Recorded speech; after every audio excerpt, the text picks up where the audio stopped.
word here is discipline, but it's actually the Greek word paideia, from which we get our word pediatrics, and that's very important. What's a pediatrician? See, a pediatrician is just concerned for the overall health and flourishing of the child. And that is really important, because this word discipline does not get that across. Now, does it?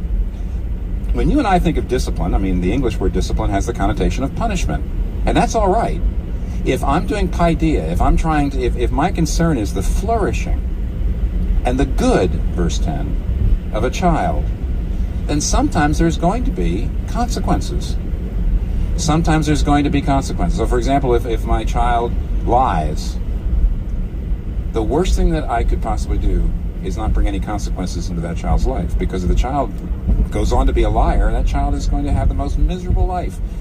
No one will trust that child, and that child will trust no one. Liars don't trust other people. No one trusts liars. So what I have to do, I have to say, you can't go to Jimmy's birthday party. Why? Close the door. What is that? Well, you say it's punishment. Well, okay, yes, but let's fine. You can use words are words. Let's look at the details.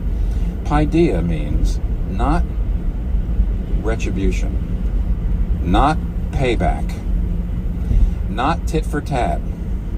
This is not retributive suffering. This is disciplinary suffering, and that means God, as a perfect parent, will bring non-destructive, designed pain into a child's life, but not 1 ounce more, not 1 second more, not 1 millimeter more than the child absolutely needs to escape the lying. Only for the good. And that comes out smack in the middle here of verse 10, where it says, our fathers disciplined us for a little while as they thought best, which is a really interesting little hint, a respectful hint. It's a way of saying, when you look at human parenting, it's a mixed bag. They tried their best. But let's face it, the motivations, and I'll speak as a parent here, my motivations were always mixed when my child disobeyed me. Yes, of course I wanted to bring consequences in to help the child grow, but there was always, I was mad so often, and I felt like how you showed disrespect to me, and you bring in, a certain amount of payback.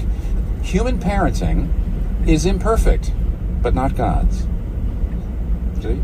Our fathers disciplined us for a little while as they thought best, but God disciplines us only for our good, that we may share in his holiness. And this is saying, can you see the sufferings and difficulties that God allows to come into your life as his way of getting his greatness and glory deep into your soul? If you can't see it like that, verse 7 says,